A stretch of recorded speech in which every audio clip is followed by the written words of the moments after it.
I'm Rick Howard, president of Kingdom Magic Vacations. In my job, I get to travel a lot. I explore the world on land and sea, eating in unique restaurants and discovering interesting locations. I'm always looking for new places to visit, and I want you to travel with me. Welcome to Travel with Rick. Hey guys, well, it's the beginning of another glorious day and a great episode for you guys here in Key West, Florida. Hey Mark. Hey man, How's it going, buddy? Oh, dude. I'm in the Keys. Look at this. Yeah, this is fantastic. So we wanted to start you guys out and let you know everything that's going on, everything we experienced here at the Key West Food and Wine Festival 2015. What a weekend, huh? Man, it's hard to even remember back at the beginning. It Right. seems like so long ago because there were so many events that we got to participate in, and some that we didn't get to do because there was so much to do. There was so much going on, yeah. So it's over for us, but guys, it's really just beginning for you. We're going to give you an overview of everything that we kind of hit on, and then we've got some specific episodes that will be coming to you in the next couple of weeks. We're going to pepper them in and let you know. So let's break it down for them. We got into Key West. We had a fantastic welcome party at Casa Marina. Yeah. Kind of on the south side of the island. Yeah, beautiful resort. So, Gosh. had a beach, another beautiful beach, beautiful place, poolside. Yeah, great food, great wine there. We enjoyed some really good Sauvignon Blancs there. Had some great Malbecs from Argentina. Yep. And had some great cabs there as well. You know, some nice big full cabs and the food, dude. The food was awesome. Yeah. We had what was the? That was a the brie cheese. You really like that cheese brie. was good. Yeah. Had figs in it. Yep. It's kind of a baked, almost like a pie. Had like the crust on top of it. Yeah. Had a sliced sirloin there, sirloin was there. Yep. Or a prime rib, or not prime rib, but a beef tenderloin. Right. It was really good. That was fantastic. Had some good. We thought it was horseradish sauce, but then maybe it wasn't. But the French fine onions they included with that was really good, right? It was good. And it had some bread there. I made a little Sammy, you know. It's a little more portable for the beach at work, you know. So I'm thinking the That's Malbec awesome. was probably the standout for both of us. I think so. I like that. That and just that view, just that atmosphere of being there. It was a beautiful resort. Like Mark said, it was right on the beach. We saw some ships going out as the sun went down. So it was just pretty cool. It was a really nice evening. It was a great event. All right, we got to step this up, man. There was so much going on. So the next day, dude, we had a whiskey tasting. Whiskey. So Food and wine. food Whiskey and wine, tasting. whiskey. James, thank you so much. James really educated us for the whiskey tasting. So I got to admit, I went into this thing maybe thinking 4, maybe 8. Gosh, if there'd have been 12, I'd have freaked. But there were 20, right? How many was it? 18 or 20 Yeah. shots of whiskey Oh yeah. all over the world. Yep. We went to range from Irish whiskey to Scotch to American whiskey to bourbon to select bourbon to Kentucky bourbon and even moonshine. You know, it was just really good. That's kind of one of the events that makes me think about this event in overview, in that the Key West Food and Wine Festival isn't for wine snobs. No. But I heard people asking the snobby, the wine snooty questions. Right. But then there were also people that weren't. Us. Right, We us. were here just to enjoy it. That's the but thing that about it. one event kind of was just like the overall event in that you could enjoy it. Right. It wasn't snooty, but there was a lot to learn. There was a lot We to learn. covered a lot of stuff at that event. We learned a lot of stuff at the whole festival, but I probably learned more at that one event than any of the wine ones. Sure. There was Yeah. a whole history Yeah, of whiskey. Absolutely, because and I enjoy bourbon. I enjoy a great whiskey as well, and thought I knew a little bit about it. Like you said, learned so much more. Learned a lot of the details that Scotland is very strict, almost like the state. Well, worse than the States, but the United States is very strict too on what can be bourbon and what can be whiskey and how the label has to be. We learned that Ireland was pretty lax, which was kind of cool. Jameson's and the Tullamore Dew was a great whiskey that John and I enjoyed when we were in Ireland, and got to try that there as well again. So that was nice. I think the overriding theme there was from James that you'll meet in a later episode is Right. there really isn't a bad whiskey. Yeah, that's true. They're just different. They're just Right. different, and there's nothing bad. Because one of the things that I think a few people I saw a little nose turn up on was there was Jack Daniels on our on our large Right. chart. There was a plain, regular Jack, and then the Select. Whatever. Yeah, the Distiller Select, the single barrel, Jack Daniel's single barrel. Yeah. And you know, he gave us some history on Jack, and you know, you just kind of think that's like the Coke of whiskeys. Right. But you know, he says and this is a aficionado. I mean, James is he knew a whiskey everything aficionado. about whiskey. Yeah. And he's like, man, Jack is not bad whiskey. Right. And not only did we have a lot of whiskeys to taste, that was a 2-hour tasting. You know, I mean, that was not a 30-minute, you know, sit down, we're going to talk a little bit. I mean, he came with a PowerPoint presentation in the works, man. It was amazing. And cocktails. And cocktails. There were cocktails made with some of them. You know, I just realized that too. You know, not only did we have 18 shots of whiskey, but we about must the have had cocktails. 4 or 6 different cocktails that they were making up with the different whiskeys that we're trying to get the depth of flavors in there. That was pretty amazing. All right, so from there, we did the grand tasting at Zero Marker Hotel, one of the host hotels here in Key West. Another beautiful resort, a new resort in Key West. And dude, we had some good foods and wines there. Kim Crawford I was going to say it can't be because Kim Crawford was there, is it? Right, but James was there representing his wines. He had a couple of great Pinot Noirs. He had a Zin that was just amazing. I love big red Zins. And he had a great Zinfandel there that was just amazing. And I think they had a couple of whites, but I haven't tried those. But Didn't get any of the whites there. The Zen definitely was a standout. Yep. I know you love the Crawford. Right. What was the other? the Mark West, Mark West Pinot Noir another was Pinot. there. Yep. And I think that Pinot, after the whiskey tasting, Pinot Noirs was kind of the theme of the rest of the whole festival, it seemed like, because I know you and I were knee deep in some Pinot Noirs. Yeah, we were looking for those. They were good. And we had some great food there at the grand tasting as well. I mean, we had a little beef tenderloin thing there that had some sriracha on it. No, that one was the horseradish. You're thinking of the bird's nest scallop that was covered with coconut shavings, long coconut shavings that kind of stuck to it, and the lady called it a bird's nest, but it was a, I don't know how they cooked it, but like a seared scallop with the coconut, and then some kind of little, I wouldn't call it an aioli technically, but it was like a sriracha aioli type sauce on top of it, a little dab, so it had a little bit of heat. But man, those scallops were cooked perfect. That was amazing. That was amazing. Had a great cheese board set up there, and just had some amazing cheeses. Not a board, a table. It was a buffet of Right. cheeses. I mean, there were smoked cheeses and the stinky blue cheeses. I love blue cheeses and the smoked meats. So meats. you know, there was a lot of meat that was once in tube form, I think there, but now it was sliced. So. And then of course the tuna. Yeah, dude, that tuna was so good. I mean, you know, you're in Key West. We have seen some amazing tuna while we've been here, right? Quite a few events had tuna at them. That was probably one of the better ones. So that was really good. Speaking about one of the better events, brother, the Hogfish Grill. We went to a shrimp bowl at the Hogfish Grill. You'd think you were at, you know, your best friend's house. That's how it felt. You know, not technically on Key West. Yeah, exactly. Stock Island. Stock Island, the last island before Key West. Right. Short drive though, very short drive. Definitely worth it. Right. But it's like you can't get there from here. You can't find it. Right. Definitely ask where this place is. Yeah. Ask a local, find out where it is, check your GPS, follow the signs. Once you get closer, they'll turn you around, because it's almost like it's in a little neighborhood, and then all of a sudden you just open up and there's the marina. You know, and just fantastic. We had shrimp.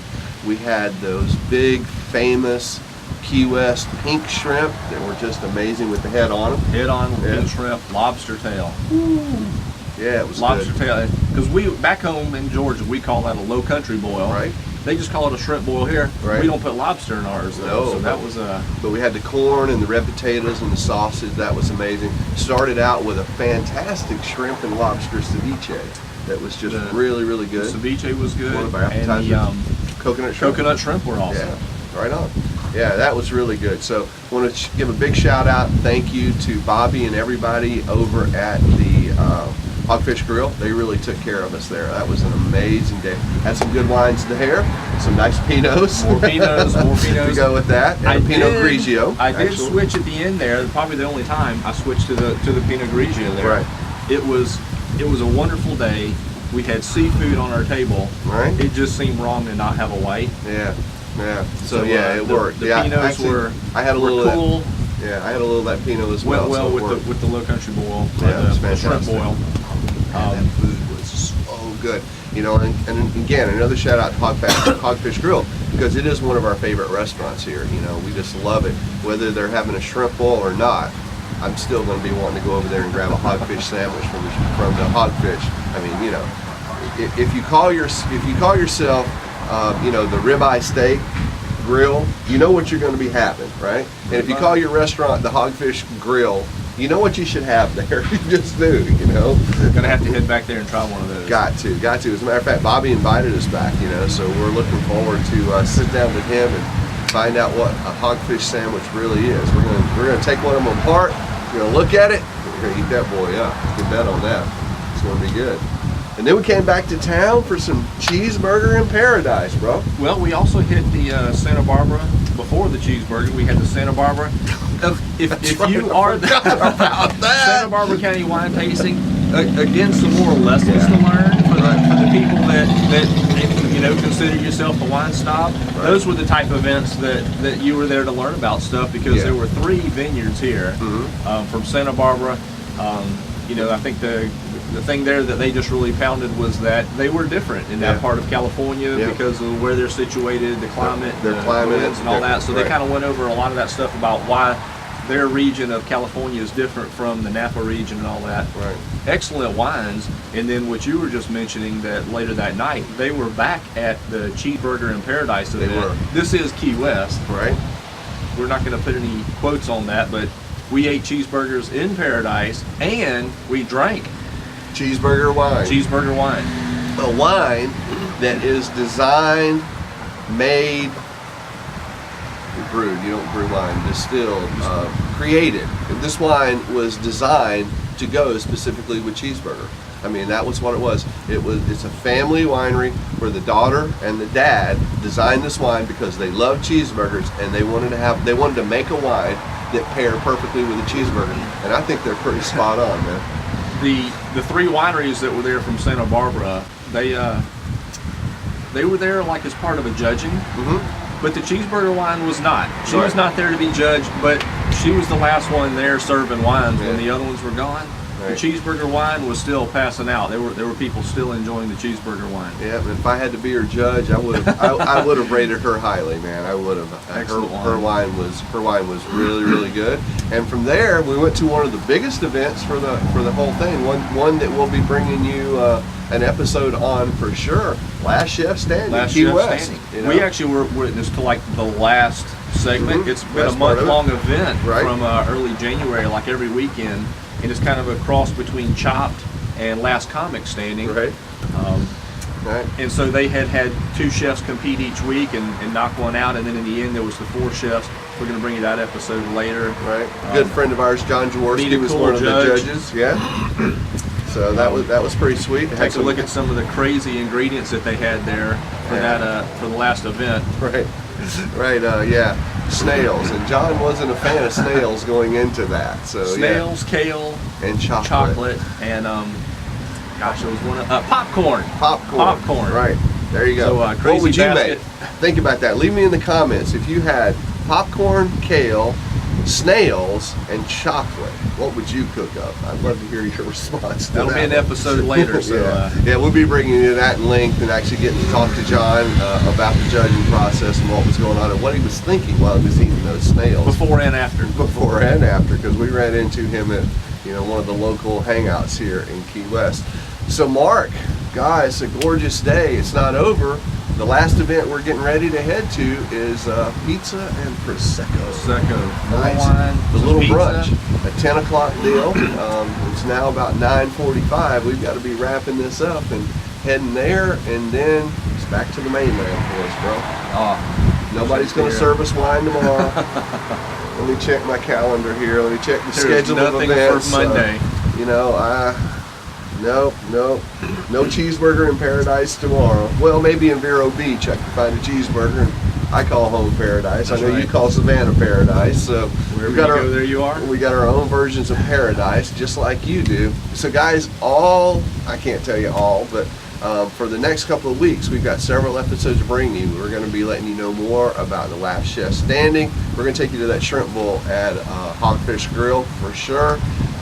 Let you look around some of the stuff that we were doing at Key West. flew you in on that grand tasting, let you see some of the great wines, and you're going to get to meet James, the really awesome whiskey guy and spirits. He represents wine and whiskey and spirit companies. So we're going to let you meet him, let him tell you a little bit about what's going on, and just give you a whole lot more in-depth view of this Key West Food and Wine Festival. It's been a blast, man. It's been right? a blast. I mean, Key West is a blast without it. Right. And it was a great mix of being Right. able to enjoy some of Key West, being able to enjoy the events. And it's Right. not just at one place. We got to experience these things at different places. All over. The island. Yeah, so some great it's a locations. walking city anyway. Sure. To come enjoy, and that's part of it, is enjoying the city and enjoying all the places that we went to. Absolutely. So we want to give a big shout out to Mark and everybody at the Key West Food and Wine Festival for taking such great care of us and just making it an amazing time. Letting us know about these events. When we look at our calendar for the year, we try to look for great events like this Food and Wine Festival. So Key West hit our radar. We reached out to Mark, and he's just been fantastic. So guys, thank you very much. We can't wait to come back next year for another great Food and Wine Festival. You guys do an amazing job, and you guys out there watching, try to get here, man. 2016 Key West Food and Wine Festival. Come on down. You'll love it. Great events, great people, great location. It's fantastic food and wine. Anything else, brother? Got to be back next year. Got to be back next year, and we're going to go ahead and get some pizza and Prosecco. Thank you very much for watching. Don't miss any of these great episodes coming up. We hope to see you right back here next week for another episode of Travel with Rick. So long, everybody. Bye, Cheers, guys. brother. When it's time to plan your next vacation, you need the experience of someone who can help you make the best decision for your vacation dollars. With over 18 years of experience, Kingdom Magic Vacations can help you plan your next trip to incredible destinations like Disney, Universal, cruises, and all-inclusive destinations. Our team of travel planners are with you every step of the way. All you have to do is relax and enjoy your vacation. We do all the work. Call 866-972-6244 or visit kingdommagic.com to start planning your vacation today.